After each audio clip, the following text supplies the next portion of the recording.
Hi అండి, welcome to Sai సుధు blogs. ఎలా ఉన్నారండి? అందరూ బాగున్నారా? మేము కూడా చాలా బాగున్నాము. ముందుగా స్టవ్ అయితే వెలిగించుకుని కళాయి పెట్టుకుని ఆయిల్ వేసుకున్నానండి. నేను చేసేది ఏంటంటే ఎక్కువగా మా పిల్లలకి ఇష్టమైంది కోడిగుడ్డు పట్టు అండి. కోడిగుడ్డు పట్టు చాలా సింపుల్గా అయితే చేసేసుకోవచ్చు. ఆయిల్ వీటెక్కాక నేను కరివేపాకు అయితే వేసుకుంటున్నానండి. ఇదిగోండి 2 పచ్చిమిర్చి,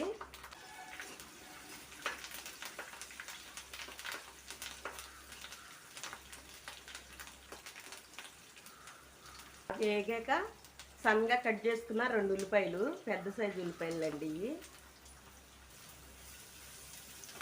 ఇవి బాగా మగ్గనివ్వాలండి.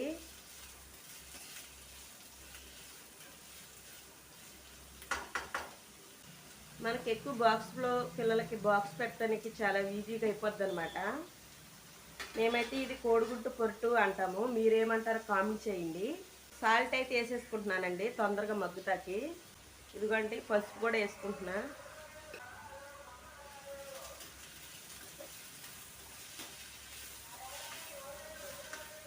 ఒకసారి ఇలా కలిపేసుకుందాము.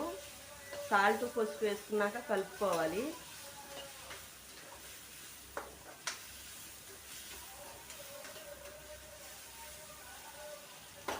మీరు ఎలా చేస్తారో కామెంట్ చేయండి. అలా కూడా ఒకసారి ట్రై చేస్తా. నేనైతే ఎలా చేస్తాను, పిల్లలకి బాక్స్లో చాలా బాగుంటుంది. మనకు తొందరగా పని అయిపోద్ది అనమాట.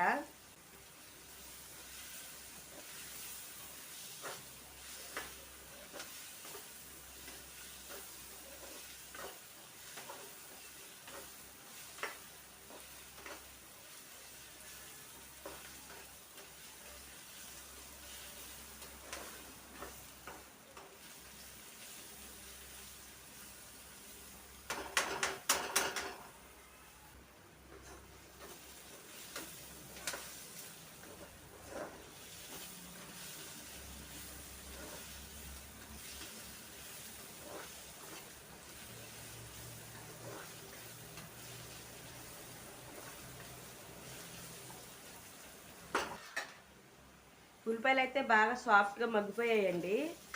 ఇవ్వండి చాలా బాగా మగ్గిపోయినాయి ఉల్లిపాయలు. కారం వేసుకోవాలి. సరిపడగా కారం వేసుకుని ఇలా కలుపుకోవాలి.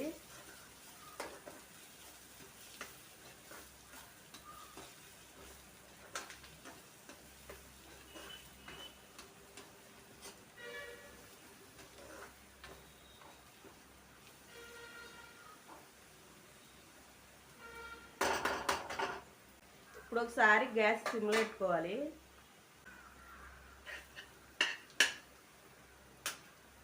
కోడిగుడ్లు వేసుకోవాలి. ఇప్పుడు ఇదిగోండి 2 కోడిగుడ్లు వేసుకున్నాం కదా, ఒకసారి మూత పెట్టుకుందాం.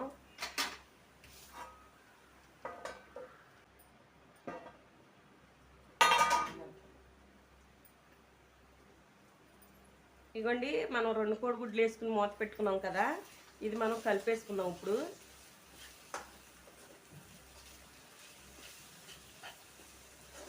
నీసు వాసన పోయేదాకా ఫ్రై అవనిద్దామండి.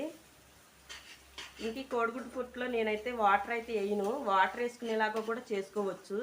అది ఇంకొకసారి చేస్తానండి ఆ వీడియో. మీరు కూడా ఎలా చేస్తారో కామెంట్ చేయండి.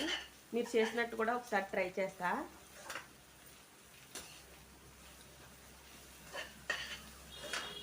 పిల్లలైనా పెద్దోళ్ళైనా చాలా ఇష్టంగా తింటారండి కోడిగుడ్డు పొట్టు. నేను ఎలా చేస్తాను మీరు కామెంట్ చేయండి, మీరు ఎలా చేస్తారో.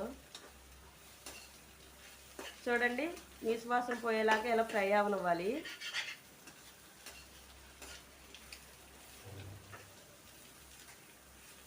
ఈ టైంలో మనం ఒకసారి ఉప్పు చూసుకుంటే సరిపోద్దండి.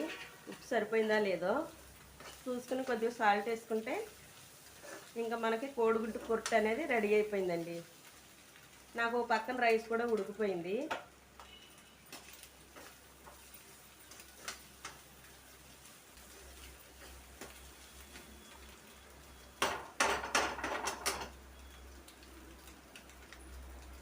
ఉప్పు అయితే సరిపోయిందండి. నేను స్టవ్ అయితే ఆపేసుకుంటున్నాను. ఇంకా